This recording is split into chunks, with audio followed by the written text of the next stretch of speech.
Hello viewers, welcome to my educational channel విద్యా ఉద్యోగ సమాచారానికి స్వాగతం. ఈరోజు ఈ వీడియోలో చాలా ముఖ్యమైన టాపిక్ మనం డిస్కస్ చేయబోతున్నాం. ప్రజెంట్ అంటే మనకు రీసెంట్గా తెలంగాణ పబ్లిక్ సర్వీస్ కమిషన్ ఏదైతే ఉందో 24 డిప్యూటీ ఎడ్యుకేషనల్ ఆఫీసర్స్ రిక్రూట్మెంట్ కోసం ఒక నోటిఫికేషన్ ఇచ్చింది. దీనికి అర్హతగా డిగ్రీ, పీజీని పేర్కొన్నది. బీఎడ్ అనేది అవసరం లేదండి. మీకు బీఎడ్ చేయడానికి కావాల్సినటువంటి డిగ్రీ ఉంటే చాలు అన్నారు అక్కడ. గమనించండి, బీఎడ్ చేయడానికి అర్హత ఉన్న డిగ్రీ ఉండాలి, పీజీ ఉండాలి కంపల్సరీ. ఆ నోటిఫికేషన్ గురించి నేను డీటెయిల్గా మీకు ఎక్స్ప్లెయిన్ చేసిన మన ఛానల్లో అది ఉంది. ఇక ఈరోజు మనము ఈ సిలబస్ విషయంలో చాలామంది అభ్యర్థులకు సందేహాలు ఉన్నాయి. ఈ సిలబస్కు ఏ పుస్తకాలు చదవాలని చాలామంది నన్ను ఫోన్ చేసి కూడా అడుగుతున్నారు. పేపర్ 1 జనరల్ స్టడీస్కి బుక్స్ అందుబాటులో ఉన్నాయి, ప్రాబ్లం లేదండి. మనం రెఫరెన్స్ బుక్స్ ఎన్నైనా చెప్పొచ్చు. పేపర్ 2కి వచ్చేసి మీకు ఇక్కడ సమస్య, ఏ పుస్తకాలు చదవాలి డిప్యూటీ ఎడ్యుకేషనల్ ఆఫీసర్స్కి. సో పేపర్ 2లో మీకు ఇక్కడ పేపర్ 1 150 మార్కులు అండి, పేపర్ 2 వచ్చేసి 300 మార్కులకు ఉంది. పేపర్ 2లో 2 పార్ట్స్ ఉన్నాయి. పార్ట్ ఏ ఉంది, పార్ట్ బి ఉంది.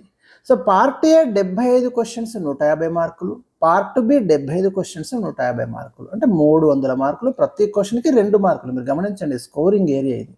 సో ఇవాళ మనం ఈ వీడియోలో మీకు ఈ సిలబస్ని నేను తెలుగులో ఎక్స్ప్లెయిన్ చేస్తాను. మరి ఇలాంటి లేటెస్ట్ అప్డేట్స్ కోసం ఛానల్ అయితే తప్పకుండా సబ్స్క్రైబ్ చేసుకోండి, వీడియోను లైక్ చేయండి.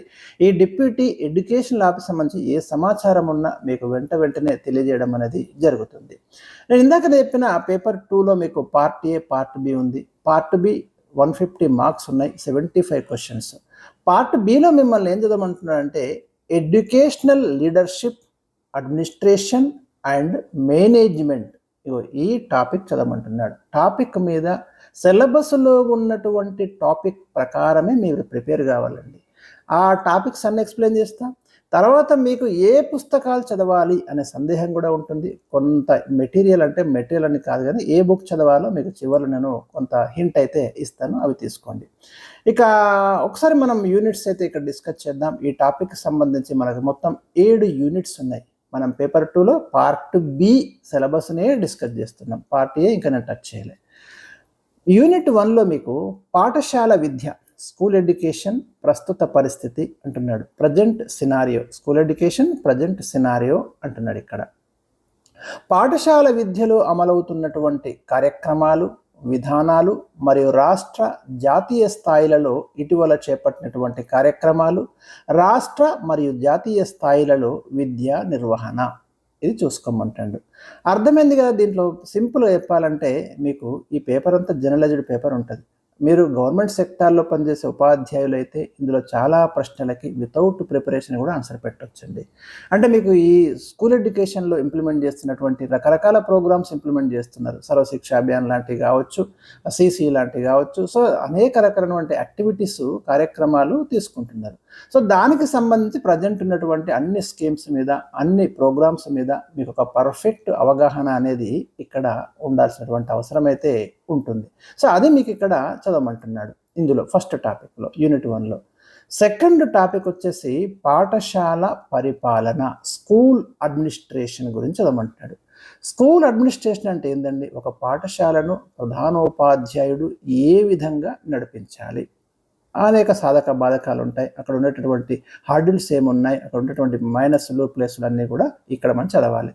స్కూల్ అడ్మినిస్ట్రేషన్ దాంట్లో మళ్ళీ ఏమన్నాడండి మీరు, మ్యాక్రో పర్స్పెక్టివ్స్, స్థూల దృక్పథాలు. అంటే మీకు జాతీయ స్థాయిలో, రాష్ట్ర స్థాయిలలో అడ్మినిస్ట్రేషన్ ఏ విధంగా ఉంది, ఎడ్యుకేషన్ సిస్టమ్కి, స్కూల్ ఎడ్యుకేషన్ సంబంధించి, జిల్లా, ఉపజిల్లా, జిల్లా స్థాయిలో డిఈఓ, మీకు మండల స్థాయిలో ఎంఈఓ, ఇలాంటి వాళ్ళ అధికారులు కావచ్చు, పరిధులు, అలాంటి వాటి మీద ఇక్కడ మీరు చదవాలి.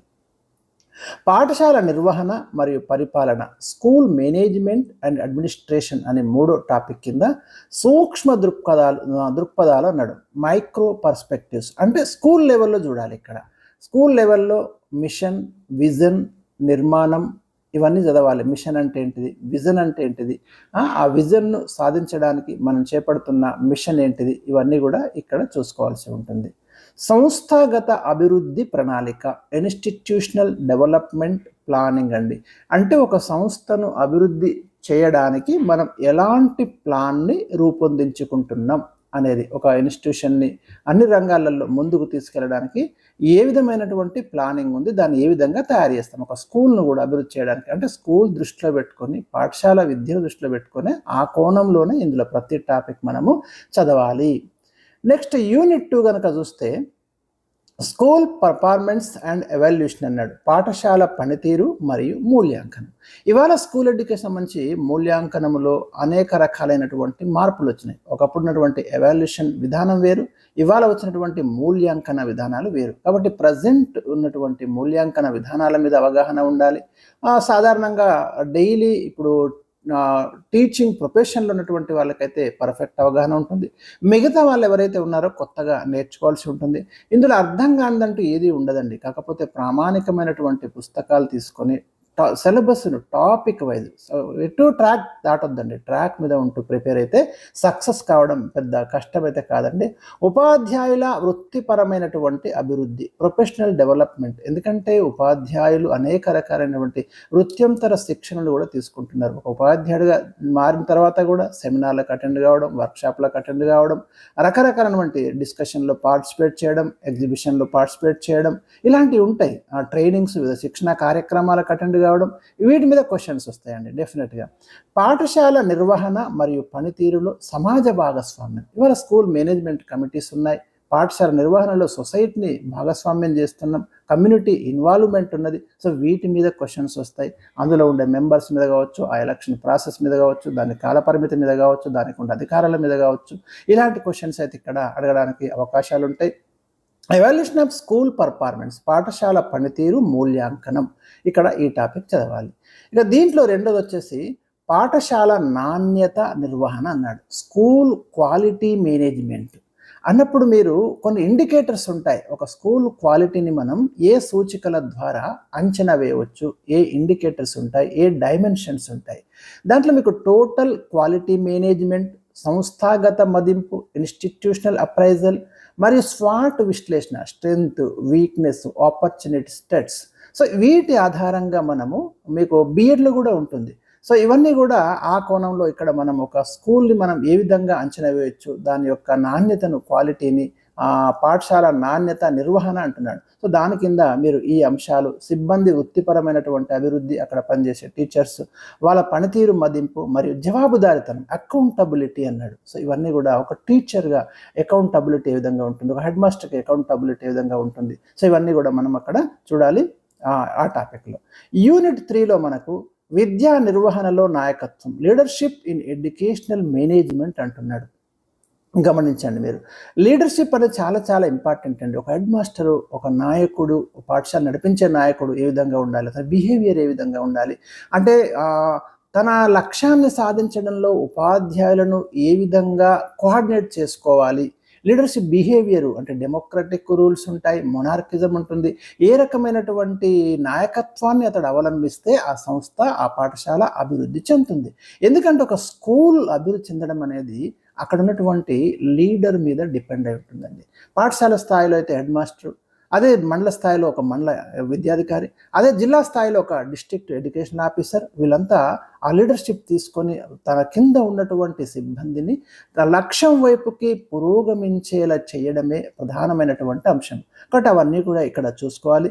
విద్యా నిర్వహణలో రూపాంతరాత్మక నాయకత్వం, ట్రాన్స్ఫార్మేషనల్ లీడర్షిప్ ఇన్ ఎడ్యుకేషనల్ మేనేజ్మెంట్, అదంతా కూడా మీరు ఇక్కడ కవర్ చేసుకోవాలి.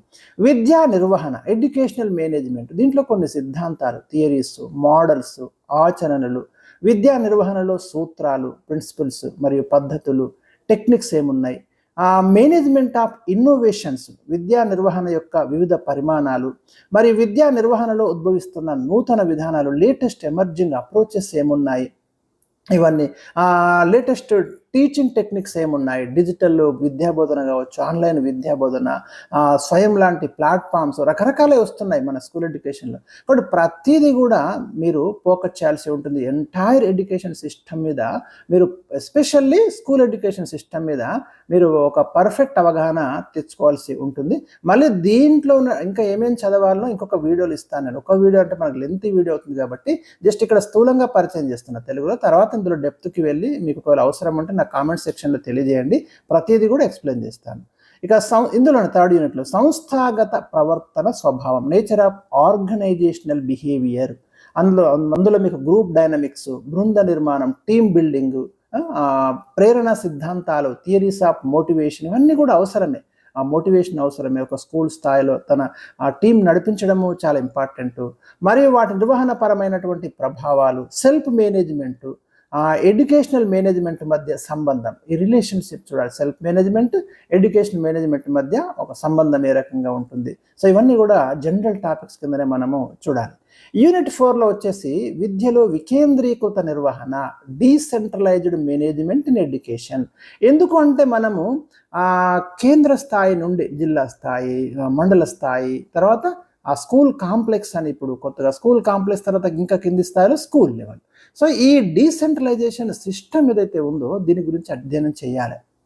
ఇక్కడ ఇచ్చాడు చూడండి, జిల్లా ఉపజిల్లా స్థాయి నిర్వహణ ఏ విధంగా ఉంది అంటే పాఠశాల పర్యవేక్షణ కావచ్చు, తర్వాత స్కూల్ కాంప్లెక్స్, ఇంకా కిందికి వెళ్తే మనకి స్కూల్ లెవెల్, ఇవన్నీ కూడా ఒక విభజన ఉంది మనకు పైనుండి కింది దాకా, బేసిక్ నుంచి మీద దాకా, పైనుండి కింది దాకా. సో ఇవన్నీ కూడా చూసుకోవాలి. స్థానిక స్వపరిపాలన సంస్థల భాగస్వామ్యం, లోకల్ బాడీ స్కూల్స్ అంటాం. ఒక సర్పంచ్కి ఉండే పవర్స్లో స్కూల్కి సంబంధించి ఏమైనా పవర్స్ ఉన్నాయా, సో అలాంటివన్నీ కూడా ఇక్కడ చూడాలి. గ్రామ విద్యా కమిటీ, విలేజ్ ఎడ్యుకేషన్ కమిటీస్, ఇప్పుడు SMCలు ఉన్నాయి, సో అది చూడాలి. గ్రామ పంచాయతీ పాత్ర ఏముంటుంది స్కూల్ ఎడ్యుకేషన్లో, పాఠశాల అభివృద్ధిలో. జనరల్ క్వశ్చన్స్ అడిగే అవకాశాలు డెఫినెట్గా ఉంటాయి. ఏ రకంగా మీరు హెల్ప్ తీసుకుంటారు, ఏ రకంగా పాఠశాలను అభివృద్ధి చేస్తారు, సొసైటీ హెల్ప్ తీసుకొని.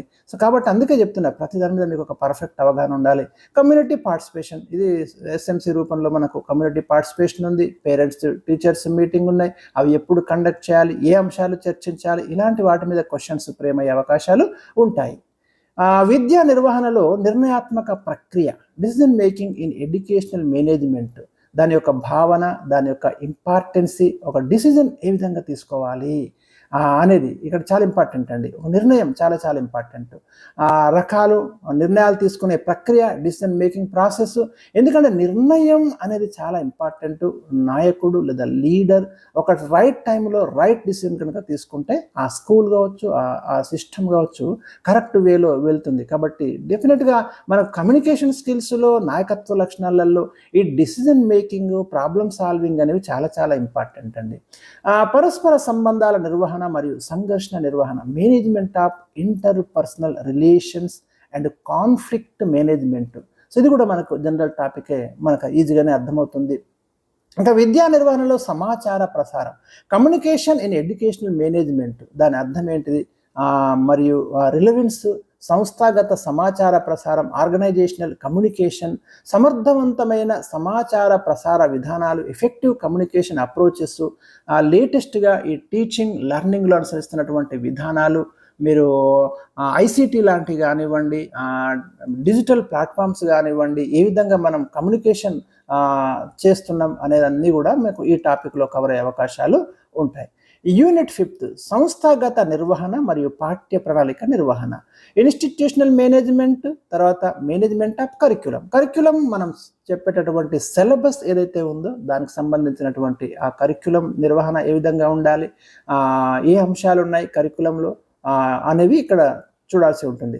తరగతి గది నిర్వహణ, ఒక క్లాస్ రూమ్ మేనేజ్మెంట్ ఏ విధంగా ఉండాలి, క్లాస్ రూమ్ని ఏ విధంగా కంట్రోల్ చేయాలి, క్లాస్ రూమ్లో పిల్లవాడితో బిహేవియర్ ఏ విధంగా ఉండాలి, ఇలాంటివన్నీ కూడా మీకు ఇక్కడ రావడం జరుగుతుంది. కరిక్యులం ట్రాన్సాక్షన్, పాఠ్య ప్రణాళికను ఇంప్లిమెంట్ చేయడము, దాంట్లో ఎదురయ్యేటటువంటి అనుభవాలు, కరిక్యులం, ఇలాంటివన్నీ కూడా ఇక్కడ చూసుకోవాలండి. మూల్యాంకన నిర్వహణ, మేనేజ్మెంట్ ఆఫ్ ఎవల్యూషన్, ఇది అందరికీ తెలిసినటువంటి విషయమే. మనం మూల్యాంకనం మీకు B.Ed, D.Edలో కూడా ఈ టాపిక్స్ అయితే ఉన్నాయి. ఇక విద్యా వనరుల నిర్వహణ, మేనేజ్మెంట్ ఆఫ్ అకాడమిక్ రిసోర్సెస్ ఏమున్నాయి, వాటిని ఏ విధంగా మేనేజ్ చేస్తున్నాం మనం, స్కూల్ ఎడ్యుకేషన్లో వాటటువంటి రిసోర్సెస్ ఏమేమి ఉన్నాయి అనేది ఇక్కడ చూస్తాం.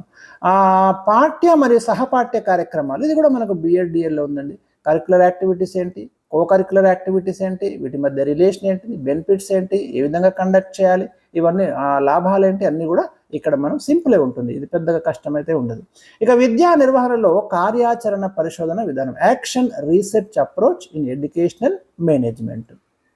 యూనిట్ 6 ఆర్థిక వనరుల నిర్వహణ, మేనేజ్మెంట్ ఆఫ్ ఫైనాన్షియల్ రిసోర్సెస్ ఏమున్నాయి, ఏ విధంగా మేనేజ్ చేయాలి, ఏ విధంగా మనకు రకరకాల స్కీమ్స్ ఇప్పుడు మీరు చూడండి స్కూల్ ఎడ్యుకేషన్లో పిఎం శ్రీ స్కూల్స్ అని ఫండ్స్ రిలీజ్ చేయడం జరుగుతుంది సర్వశిక్ష అభియాన్ ద్వారా. సో వాటిని అన్నింటినీ కూడా మనం ఏ విధంగా మేనేజ్మెంట్ చేయాల్సి ఉంటుంది, విద్య ఆర్థిక వ్యవస్థ కావాల్సినటువంటి ఆర్థిక వనరులను ఏ విధంగా మనం సమకూర్చుకోవాలి స్కూల్ ఎడ్యుకేషన్ సంబంధించి. సో అలాంటి టాపిక్స్ క్వశ్చన్స్ మీద మనం ఫోకస్ చేయాల్సి ఉంటుంది. ఎడ్యుకేషనల్ ఫైనాన్స్ అంటే ఏంటిది, అసలు అర్థం ఏంటిది, దాని ప్రాముఖ్యత ఏంటిది, కాస్ట్, బడ్జెట్ తయారీ, లెక్కల నిర్వహణ, అకౌంటింగ్, ఆడిటింగ్ ఉంది, ఇవన్నీ కూడా. మరియు వనరుల సమీకరణ ఏ విధంగా చేయాలి, రిసోర్సెస్ మొబిలైజేషన్, ఎక్కడి నుంచి వనరులు సమీకరించుకోవాలి, ఇలాంటి వాటి మీద క్వశ్చన్స్ రావడానికి అవకాశాలు ఉన్నాయండి. మానవ మరియు పరిపాలనా వనరుల నిర్వహణ, management of human and administrative resources ఏ విధంగా యూటిలైజ్ చేసుకోవాలి, హ్యూమన్ రిసోర్సెస్ని ఏ విధంగా వాడుకోవాలి, స్టూడెంట్ సపోర్ట్ సిస్టమ్ ఉంది మనకి, దాన్ని ఏ విధంగా మేనేజ్ చేయాలి, మేనేజ్మెంట్ ఆఫ్ అడ్మినిస్ట్రేటివ్ రిసోర్సెస్ పరిపాలనా వనరుల నిర్వహణ ఏ విధంగా ఉండాలి, ఇవన్నీ కూడా మనము ఈ టాపిక్ కింద అధ్యయనం చేస్తాం. ఇందులోనే మనకి మూడో టాపిక్ కింద మానవ వనరులు మరియు మౌలిక సదుపాయాల నిర్వహణ, management of human resources and infrastructure, అంటే మీకు మేనేజ్మెంట్ ఆఫ్ ఫిజికల్ రిసోర్సెస్ ఏమున్నాయి, ఒక పాఠశాల విద్యాశాఖలో ఉన్నటువంటి physical resources, human resources, utilization of infrastructure resources, digital boards ఉన్నాయి, ఏ విధంగా యూజ్ చేసుకుంటారు. సో రకరకాలైనటువంటి ఫిజికల్ రిసోర్సెస్ ఏమున్నాయి, బిల్డింగ్స్ కావచ్చు, అలాంటివన్నీ కూడా ఇన్ఫ్రాస్ట్రక్చర్ పరిధిలోకి వస్తాయి మనకి. సో వాటిని ఏ విధంగా మేనేజ్ చేయాలి, ఏ విధంగా యూజ్ చేసుకోవాలి, ఆ కాంటెక్స్ట్లో మనకు క్వశ్చన్స్ ఉండే అవకాశాలు అయితే ఉంటాయి. ఇక సమగ్ర నాణ్యత నిర్వహణ అన్నాడు, total quality management, quality control, quality assurance. మీకు ఇప్పుడైతే మనకు ఆల్రెడీ జిల్లా స్థాయిలో ప్రత్యేకమైనటువంటి ఉపాధ్యాయులు నియమించి క్వాలిటీని అసెస్ చేయడం అనేది జరుగుతుంది కదా. సో అట్లా మా నాణ్యత సూచికలు ఏమున్నాయి, ఇండికేటర్స్ ఏమున్నాయి, టూల్స్ ఆఫ్ మేనేజ్మెంట్ ఏమున్నాయి, చాలా ఉన్నాయి మనకి. సో నాణ్యత మెరుగుదలకు వ్యూహాలు ఏమున్నాయి, స్ట్రాటజీస్ ఫర్ క్వాలిటీ ఇంప్రూవ్మెంట్, పాఠశాల విద్యాశాఖలో క్వాలిటీని పెంచడానికి ఎలాంటి వ్యూహాలు అనుసరిస్తున్నారు, ఎలాంటి విధానాలు అనుసరిస్తున్నారు, ఉపాధ్యాయులకు ఏ రకమైనటువంటి శిక్షణలు ఇస్తున్నారు, వివిధ మాడ్యూల్స్ కానివ్వండి, ప్రతిదీ కూడా ఇక్కడ మనం చూసుకోవాల్సి ఉంటుంది. వివిధ సంస్థల యొక్క పాత్ర, రోల్ ఆఫ్ డిఫరెంట్ ఏజెన్సీస్, రకరకాల ఏజెన్సీస్ ఉన్నాయి మనకి పాఠశాల విద్యాశాఖను అభివృద్ధి చేయడానికి, స్కూల్స్ని అభివృద్ధి చేయడానికి, నాణ్యతను కొలవడానికి. ఇప్పుడు ఎన్సీఆర్టీ కానివ్వండి, ఎస్సీఆర్టీ కానివ్వండి, అనేక రకాలైనటువంటి ఏజెన్సీస్ ఏవేవి ఉన్నాయో ప్రతి దాని మీద మనము ఫోకస్ చేయాలి. మరియు నాణ్యతకు సంబంధించిన ఆందోళన, క్వాలిటీ కన్సర్న్స్ అండ్ ఇష్యూస్ ఏమున్నాయి, ఇష్యూస్ రీసెర్చ్, పరిశోధనకు సంబంధించిన అంశాలు ఏమున్నాయి. సో అలాంటివి కూడా సంబంధించి ఏమైనా ఉంటే అవి కూడా మనం పాఠశాల విద్యాశాఖను దృష్టిలో పెట్టుకుని చూసుకోవాలి. హైయర్ ఎడ్యుకేషన్ పోవద్దు ఇక్కడ. Unit 7 last unit, policy formulation and policy planning, విధాన రూపకల్పన మరియు విధాన ప్రణాళిక, సంస్థాగత నిర్మాణం, ఏ విధంగా ఆర్గనైజేషన్ స్ట్రక్చర్ ఏ విధంగా ఉండాలి, జాతీయ స్థాయి సంస్థల పాత్ర, రూల్ ఆఫ్ నేషనల్ బాడీస్ ఏమేమి ఉన్నాయి, ఎన్సిటీ కానివ్వండి, ఎన్సీఆర్టీ కానివ్వండి, ఇలాంటి డెఫినెట్గా మీరు చూసుకోండి. జాతీయ విద్యా విధానం కానివ్వండి, వాటి మీద చూసుకోండి మీరు.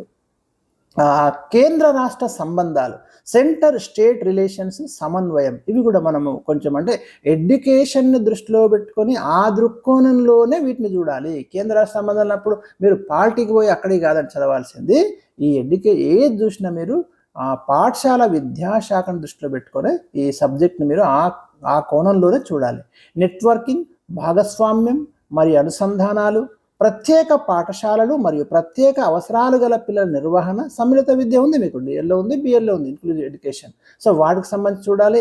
ఇటీవలి పరిణామాలు, ఈ మధ్యలో వచ్చినటువంటి ఇష్యూస్ ఏమున్నాయి, విధానాలు ఏమున్నాయి, పాఠశాల ఆరోగ్య విధానాల రూపకల్పన అన్నాడు, డిజైనింగ్ స్కూల్ హెల్త్ పాలసీస్ ఏమున్నాయి, జాతీయ మరియు రాష్ట్ర స్థాయి ఆరోగ్య విధానాలకు అనుగుణంగా పాఠశాల ఆరోగ్య విధానాల రూపకల్పన, పాఠశాల విద్యలో వినూత్న పద్ధతుల రూపకల్పన, నిర్వహణ. ఇది మీకు ఈజీగానే అర్థమై ఉంటుంది దేని మీద ఫోకస్ చేయాలన్నది.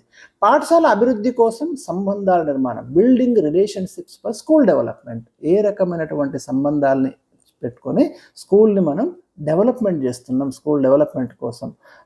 పాఠశాల అభివృద్ధి కోసం ప్రాంతీయ, రాష్ట్ర, జాతీయ, అంతర్జాతీయ స్థాయిలలో సంబంధాల నిర్మాణము చూసుకోవాలి. కింది నుంచి మొదలు పెడితే అంతర్జాతీయ స్థాయి వరకు లింక్ అయినటువంటి అన్నీ కూడా మనం ఇక్కడ చదవాల్సి ఉంటుంది.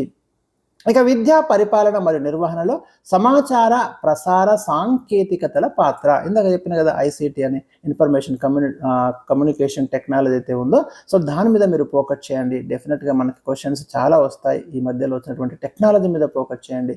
ఆ ఇన్ఫర్మేషన్ అండ్ కమ్యూనికేషన్ టెక్నాలజీ ఐసీటీస్ పాత్ర, ప్రాముఖ్యత, అనువర్తనాలు, వాటి యొక్క అప్లికేషన్స్ ఏ విధంగా ఉన్నాయి. మనము అనేక రకాల ప్లాట్ఫామ్స్ ఇవాళ వాడుతున్నాం. ఆన్లైన్ టీచింగ్ ప్లాట్ఫామ్స్ వాడుతున్నాము, డిజిటల్ బోర్డ్స్ వాడుతున్నాము, రకరకాలైనటువంటి అందుబాటులోకి వచ్చినాయి ఇప్పుడు. సో వాటి మీద మనం డెఫినెట్గా ఫోకస్ చేయాలి. సో ఇది మనకి స్థూలంగా ఈ పేపర్ 2లో పార్ట్ బిలో ఉన్నటువంటి టాపిక్స్ అండి. సో మీకు కొంత అవగాహన అయితే వచ్చి ఉంటుంది. మరి ఇందుకోసం ఏ పుస్తకాలు చదవాలి? ఒకటి చెప్తున్నానండి, ఇంకా పర్ఫెక్ట్ బుక్స్ అయితే మనకు మార్కెట్లో ఇప్పుడిప్పుడే వస్తున్నట్టున్నాయి. మీరు చూడండి, తెలుగు అకాడమీలో ఈ టాపిక్ సంబంధించి ఏదైనా పుస్తకాలు ఉంటే ఖచ్చితంగా తీసుకోండి. బిఎడ్ డిఎడ్లో మీకు చాలా టాపిక్స్ దొరుకుతాయి, అవి చదవండి. Ambedkar open university BEd books దొరుకుతాయి, అవి చదవండి. వాటిలో అంటే మీరు ఏ పుస్తకం తీసుకున్నా ఈ టాపిక్స్ అందులో ఎన్ని ఉన్నాయో అన్నిటికి టిక్ చేసుకొని ఆ టాపిక్స్ మీద ఫోకస్ చేయండి. ఇగ్నో బిఎడ్ పుస్తకాలు కూడా చాలా చాలా ఉపయోగపడతాయి, అందులో ఎలాంటి సందేహం లేదు. మీరు మార్కెట్లో దొరికే గైడ్లు వీటి వల్ల ఫలితం ఉండదండి, నేను చెప్తున్నాను కదా. Telugu academy, Ambedkar open university books, BEd books కానివ్వండి వాళ్ళవి, తర్వాత ఇగ్నో బిఎడ్ బుక్స్ కానివ్వండి, ఈ టాపిక్స్ లేటెస్ట్ గవర్నమెంట్ రిలీజ్ చేసినటువంటి మోనోగ్రాఫ్స్ కానివ్వండి, తర్వాత మీకు రైట్ టు ఎడ్యుకేషన్ కానివ్వండి act, so complete information gather చేయాలి మీరు. సో అలాంటి వాటి మీద ఫోకస్ చేయండి మీరు. ప్రభుత్వం ముద్రించినటువంటి పుస్తకాలు. ఇంకొకటి ఏంటంటే టీచర్స్కి ఇచ్చినటువంటి మాడ్యూల్స్ చాలా చాలా ఉపయోగపడండి. ఎందుకంటే స్కూల్ ఎడ్యుకేషన్లో రకరకాల శిక్షణలు ఇచ్చి వాళ్ళకు మాడ్యూల్స్ ఇస్తున్నారు. ఆ మాడ్యూల్స్ సంపాదించండి. స్కూళ్ళల్లో మీకు ఎవరైనా మీకు తెలిసిన టీచర్స్ ఉంటే వాళ్ళ దగ్గర నుంచి ఆ శిక్షణ మాడ్యూల్స్, పిల్లల యొక్క క్వాలిటీని ఇంప్రూవ్ చేయడానికి రకరకాల పుస్తకాలని పబ్లిష్ చేసి ఆ స్కూల్స్ సప్లై చేస్తున్నారు. అలాంటివి మీరు కలెక్ట్ చేయండి, ఇవన్నీ మీకు లభిస్తాయి, అందులో ఎలాంటి సందేహం లేదండి. So latest books, latest updates అలాంటివి తీసుకొని ఈ టాపిక్స్ ఏ పుస్తకంలో ఉంది, ఇందులో స్టాండర్డ్ ఉంది, అది చూసుకొని మీరు ప్రిపేర్ అయితే తప్పకుండా. ఎందుకంటే ఒక్క క్వశ్చన్కి 2 మార్కులు కాబట్టి ఇవన్నీ స్కోరింగ్ పేపర్స్ అండి. కాబట్టి ఇంకేమైనా ఇన్ఫర్మేషన్ ఉంటే నెక్స్ట్ వీడియోలో అందిస్తాను. Thank you for watching.